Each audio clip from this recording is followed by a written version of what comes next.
KFSR and CMAC present the Central Valley Ledger, a public affairs program featuring stories from all over the Central Valley with Sevag Tateosian, 90.7 KFSR. I'm your host, Sevag Tateosian. Welcome to the Central Valley Ledger, formerly San Joaquin Spotlight. We're here in Studio A, the Mass Communication and Journalism Department's Studio A on the lovely Fresno State campus. And we're here in the studio with a bunch of volunteers in the background. These are all students making this production happen. Our guests this week are Larry Balakian and Carol Tikijian. I got that right, didn't I? You did. I did. Yes. And you two are here and you're going to talk a little bit about an art exhibit that's going on as we speak in the Madden Library. So both of you, welcome. Thank you. Thank you. Carol, I want to start with you. Before we talk a little bit about the art exhibit, can you tell our audience members a little bit about you? Who are you Sure. from Fresno? I was born and raised in Fowler, so I'm Central Valley born and bred, and I live in Fresno now. I attended Fresno State and got a BA and MA in art, and now I'm a teacher at Sanger High School. And Fowler. have a lovely family. I have friends in Fowler, and I love driving out there because, especially now, the beautiful vineyards, the colors are just amazing on a beautiful day. It's a beautiful time of year with the blossoms, and yeah, I love being close to agriculture. You're the curator of an exhibit going on right now on campus, but before we talk about the exhibit, tell us what a curator does. Well, I'm the co-curator along Okay. with Joyce Kraychak, and the curator makes the decisions in terms of which pieces to choose, how they'll be displayed in a gallery, and pretty much deciding on how to tell the story of the artist's work. How do you do that? Let's say that someone comes to you with 100 pieces of work or art. How do you pick? I mean, sometimes it's got to be a tough job. It could be a tough job, but with the Soleri exhibit, it was pretty easy. We got actually flown to Houston and got to see the home and the offices of the family of this artist. And we looked at hundreds of pieces. But we tried to look at themes that attracted us and, you know, kind of telling the overall story of her life from her very early years as an artist to her later years. So we kind of spanned her whole lifetime as an artist. Larry, let's go to you. Tell us a little bit about yourself. I'm a native of Reedley, California, where the Kings River is. I attended Fresno State, and I was a graduate of the business school. I stayed in town most of my life, left for a short time and lived in Los Angeles. Got interested in business and art and helped Carol with this exhibit. Reedley, I love the river, especially when it's full. How beautiful is that river when it's full? It's spectacular. It's the primary river of Reedley, and there's a beach there, and I don't have a boat, but this summer we're going to go boating together with Carol. I'm coming. We're coming. I'm coming. I'll Count be me there in. too. I'm in this one. I'd love to do that. Larry, talk about how you came in contact with this exhibit. I mean, how did you see it? I first saw it through the family of the photographer Michelle Thomas out of Los Angeles. I've known her family out of Saratoga for about 45 years. The parents first started talking about this artist. The family was in Houston, and then I met up with the photographer in Los Angeles, where she now resides. Had breakfast on Larchmont Boulevard about 4 years ago, and the book had just come out. So she had been working with the family for a 2 or 3 year period. She knew the Soleri family. So in turn, I got to meet the family through the book, and the minute I saw the book, I realized what they had been talking about. I've been hearing about the artist for about 6 or 7 years, and my entire introduction was through the Thomas family. Los Angeles, San Jose, Saratoga, back to Los Angeles, and then we started talking about it, and the book came out about 3 years ago. And as I said, Michelle Thomas was the photographer on the book. She helped put the book together, and it just hit me as the right project to bring to Fresno because of her background. She is Turkish. She's of Armenian descent. She painted her entire life in Istanbul, and with the family now living in Houston, we got acquainted, and from there it came to Fresno. Carol, tell our audience members who Soleri was. She was an Armenian living in Turkey, born the year of the genocide.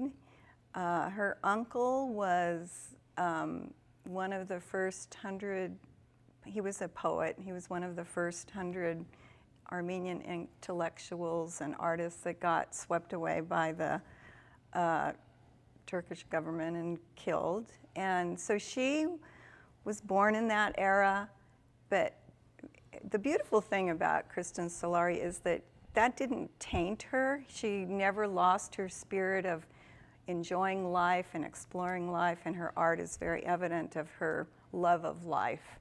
So she was kind of a feminist before her time. Here she was, an Armenian woman in Turkey. I don't mean to interrupt you, but when you say feminist, you know, in Turkey in 1915 when she was born, I mean, that was a different time. It was a different time, and she forged her way into the art world and was a very prolific artist and really got to live her life and do the things she wanted to do, and her family was very supportive of her, so she was pretty much a force to be reckoned with, from what I gather. And it's the timing of this interview is very proper.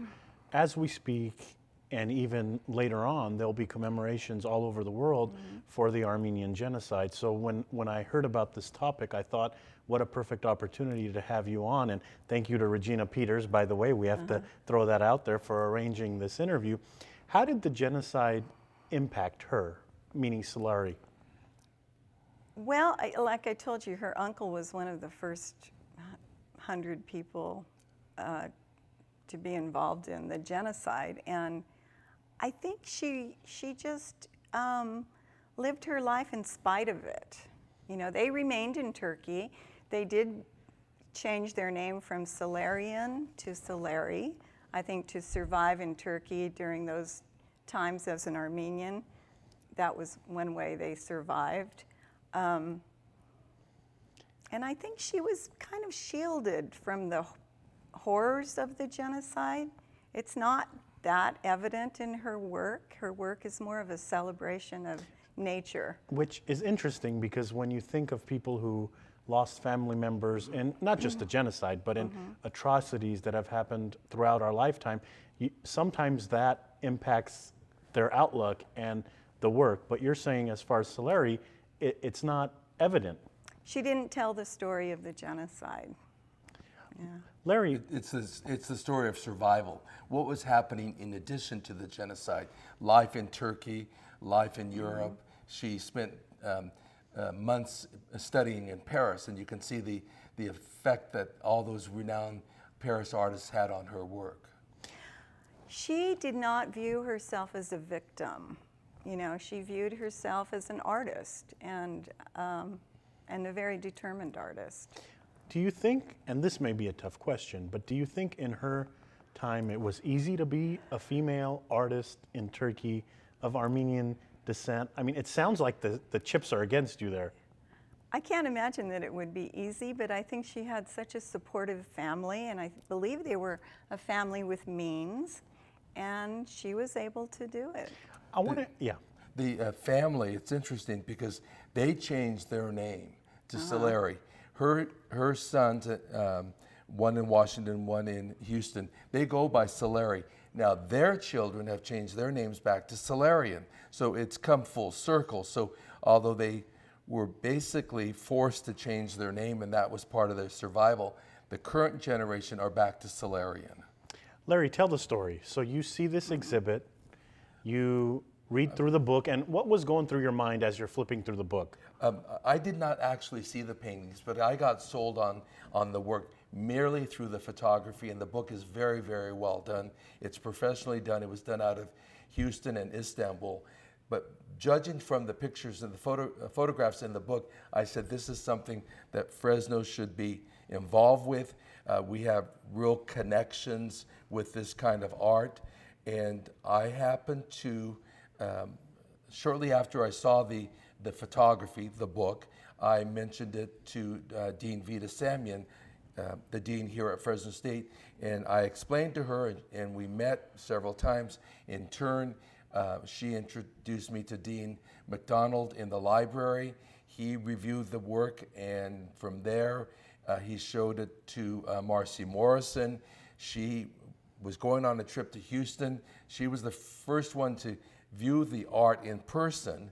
And when she met the family a couple of years ago, then she decided that, yes, we need to continue with this project, and it would go on. So it was really Vita Samian, the library staff, and then to the exhibit actually happening. I've seen you on campus for multiple events. How great is this campus? I mean, it sounds like the people involved in this campus are very open to these kind of things. And I mean, look, the exhibit is on as we speak. Well, the exhibit, I think, could fit in any major museum in the world. Carol and Joyce have done a tremendous job with the installation, and they had staff help from here in the university. I think everybody has been tremendously cooperative. When you saw the basic room, the basic gallery, and then you see the transformation and how the exhibit is actually installed, it could go anywhere, and we hope it will travel. Mm-hmm. Yeah. So the exhibit is here now. Carol, talk a little bit about when it's going to go away, and we haven't really talked about what the art focuses on. So tell us about that. Okay. Well, the exhibit will be up through May, and the art focuses on music. She loved music, so there's lots of paintings that have the theme of music, dance, and she shows native Armenian dancers as well as whirling dervishes and Turkish women dancing. So she kind of embraces everything. She shows the work of fishermen, and she has a lot of work that is of the sea and fish, and beautifully executed in a kind of expressionistic style. There's some religious themes. A lot of church leaders during that era, and Armenian musicians as well, composers, who she has captured perfectly. She's done beautiful portraits, a lot of portraits of her family and herself, and lots of landscapes and nature, trees, and just kind of sort of the lushness of her experience. Did you pick certain, I mean, we talked about it a little bit earlier, but did you pick certain ones, or is this the whole, her whole artwork? No. She has executed more than 3,000 pieces. 3,000 pieces? Yes. It's amazing. We chose 72. So how hard, I wish I was in the room for that, because I could just imagine going back and forth on which one to choose and which one not to choose. So talk about the process of elimination. I mean, how do you do it with 3,000 pieces of artwork? We knew about how many we needed to choose from, and so we, they just hit you. Something about the color, the subject matter, you just get drawn to certain paintings. And then we wanted sort of a spectrum of different styles, so we picked a few from all of her different periods. And in different eras. I mean, you could tell that some of it is early work, and then her progression as she studied and advanced in her art. There's a real progression in the work. Why should someone, and this question is to either of you, why should someone go see this? I mean, we're all busy. We all have lives. I mean, as we speak, students are behind the scenes making this production happen, and they're busy. Sure. So why should someone see this exhibit, and what do they get out of the exhibit? And so, you know what, I'll ask both of you that question. If you can start, Carol, and then Larry, I'd like your opinion on that as well. Well, first of all, art, feeds our souls. We should all take time for art. Not only with this exhibit, but you should feed yourself art at every chance you get. I think what is very important about this exhibit is that it is just an illustration of this indomitable spirit of this woman who was in the most unusual of circumstances, and yet she was able to accomplish what she did. And really, she flourished as an artist during a very difficult time. Art is life, and if we're going to experience life on an everyday basis, galleries and museums and art experiences should be on our agenda every single day. When we're watching art, so let's say that I've never been to an art exhibit. When I go from piece to piece, what should I be thinking, if anything? How long should I be spending on? Because the reason why I ask the question is sometimes you go to a museum and there are people staring at one piece of art for a very long time. And I remember going to France when I went to see the Mona Lisa. That was an experience on its own because you had everybody wanting to get close to it, but you had people in the front staring at it. And I always wondered why they're staring at the art so long. So can either of you answer that question of how long you should be looking at a particular piece of art? I think it's very subjective, and I think a piece will speak to whoever is looking at the piece in a very special way, you know, in a very particular way to the viewer. I think the artist brings you halfway, and you bring the other half to the piece of art. So it's really the artist and the viewer are really kind of in a beautiful marriage when you're looking at a piece of art. And you may not get the same intent that the artist has. We all have our own history of experiences, and we all pull from a piece of art something unique that fits into our worldview. I think you should get a quick overview and see the entire exhibit. In this case, it's on 2 floors. And then you should go back and concentrate on the individual pieces. And if there's someone there, if Carol is there and we have a discussion, she'll see something in one painting. I'll say, well, I didn't see that. And you go back and say, oh, yes, it's there. And then through conversation, you're going to see the full scope. And sometimes you never see the full scope. You have to go back and live it again and experience it again. She has landscapes that are done in Turkey, obviously. It looks like our countryside here. It's very much like our terrain is. Interesting. I want to ask Carol, so when you're flying to Houston, what are you thinking? I mean, what's going through your mind? Here you are going on this very impressive trip, going to a place where I presume you haven't been to. So Right. What's going through your mind? What are you looking for at this time? Well, you know, you're thinking, okay, you've got this job to do. You want to do it well. And so you get there, you know, first of all, they treated us so well. They were very hospitable. And it's just like, and then when you see the work, then you kind of know what you need to do. And you know that, you know, that's when it all comes alive. So, you know, having preconceived notions about, oh, I'm going to pick so many landscapes and so many this, doesn't happen that way. You have to go out there and you have to see it. Yeah, it's very visceral. You know, you have to just feel which ones are going to work. Did anything surprise you? I mean, could you say that I went there and I got surprised by something or many things? Well, the family has a lot to do with it. The family plays a very significant role of understanding. I saw it first on paper. And then once you meet the family, you say, oh, now I understand where she gets these images from. The family was a very, very significant part of the entire collection. And is the family trying to get word out about this art? I mean, absolutely. I saw an email somewhere that, you know, someone in the family might be coming to Fresno, and I was wondering, is the family supportive of trying to get word out about this art? The entire family, well, all of the family from Houston and elsewhere. They had 25 members of the family came for the opening in February, so they're very, very supportive. Their only objective is that her work continues. The life continues, and she exemplifies Turkish life of that era, that they want people to know, but, you know, here is a woman who was a painter who painted life during her lifetime. She lived 92 years, and she painted her entire life from a very, very early age. Sounds like an incredible story.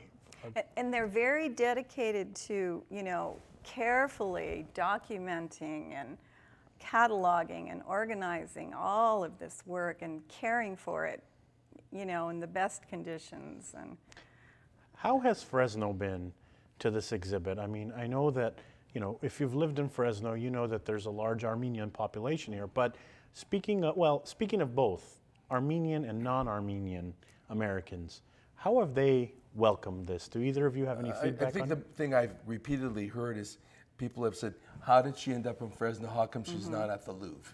And I think it's brought a lot of recognition to the area, and people who do go to museums in town and out of the country, they're overwhelmed by the work. So it really, the people who appreciate museums and galleries appreciate the work here and say we're very lucky that where has it been? You know, how come we didn't know about her?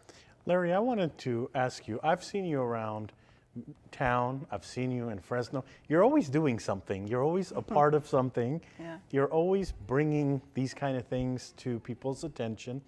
Why are you so active, and what are some of the things that you're active in? Because I get to meet wonderful people like you and all the people that have worked Well, on it. and I do It's this it's because all the people. I do this because there's some wonderful people in the studio as well We're all making this connected. show We're happen. all connected. But It's what just- I mean, what drives you? Because again, I mean, I've seen you at like Courthouse Park. I've seen you in Fresno State. Then I go somewhere and I see you there. Then I see you at different churches. I'm like, this person is everywhere. So I mean, tell us a little Maybe bit. that's the image I shouldn't have. I think he's Fresno's ambassador to the world. I just think we have to get out there and make the community a better place. And if that's, you know, if it, going places and seeing things, I think we all have to do it. And we hope there's a new generation coming that's going to continue on with what's been done. Carol, you've done curator work in the past. Tell us a little bit about some of the other work that you've done. Well, I'm an artist as well, and I've had shows. And one thing that you might be interested in knowing about is that I was able to organize an art exchange between artists here from Fresno and artists in Armenia. Oh, that's And that was interesting. really, I'm in Gallery 25 in Fresno, and oddly enough, coincidentally, there's a Gallery 25 in Gyumri, Armenia, and I was able to coordinate an art exchange. We are running out of time this week on the program, but I would love to hear that story briefly. So how did you make that connection? I mean, how did that get developed? Well, the gentleman that runs the gallery in Armenia happened to be in Fresno, and he happened to go through the art museum, and I happened to have a piece at the art museum, and he said, "Oh, there's an Armenian. I must meet that one." So he, got my number from someone, and just one thing led to the other, and this beautiful exchange happened.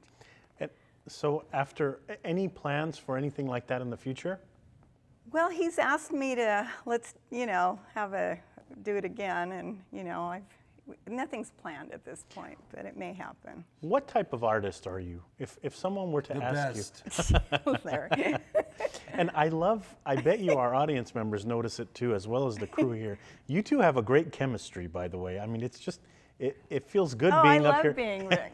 It feels good He's my being up buddy. here asking you two questions, because you make my job easy. 'Cause Well, you two I get when the phone rings and I pick it up and it's Larry and he says, "Carol," I know there's something exciting brewing, that he's got something going. So how do you describe the type of art that you do? I mean, some people can categorize the art style they have. Any I like to experiment with all different kinds of materials, and I do mixed media and some drawing, some painting, some sculpture, so I kind of experiment a lot. And Regina Peters, who arranged for this interview, we couldn't have done it without her arranging this for us. How can people find out more information about the exhibit? It's online, and do you know what do you type in? It's online. I would see go it- to the Madden Library. Madden and- Library yeah. website, and you can Yes. see it there. We're running out of time this week on the program. We have about 2 more minutes. So what else can you tell us that we didn't talk about in the 27 minutes that we've been here? It's going to be here for 1 more month, and everybody should come out. And it's open 7 days a week until Memorial Weekend, and everybody should come and see the exhibit. It's just remarkable experience. Is there a charge? I mean, how does this work? No charge. No charge. So we park our vehicles and we go to the Madden Library. So On the second and third floor. The Peters Gallery. Peters Gallery. Sometimes I hear that parking is a challenge at Fresno State, or sometimes I hear that it can be a lot of traffic. So for our audience members that haven't been on campus before, tell us how easy is it to get here?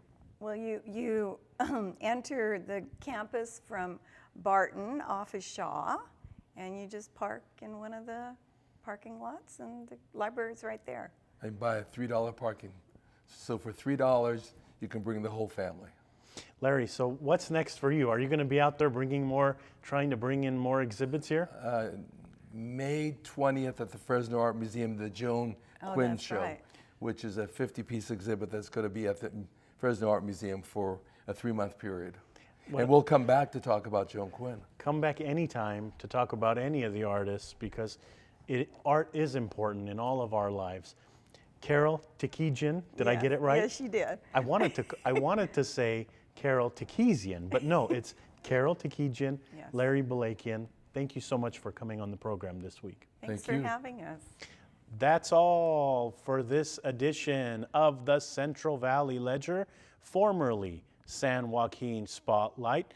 Thank you to the volunteer crew that made this production and every production possible. The crew are students at Fresno State Mass Communication and Journalism Department. Speaking of the MCJ department, we're here in Studio A, beautiful studio here.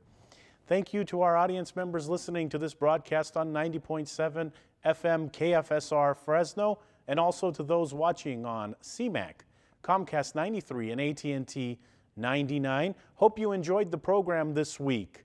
Tune in next week to a new edition.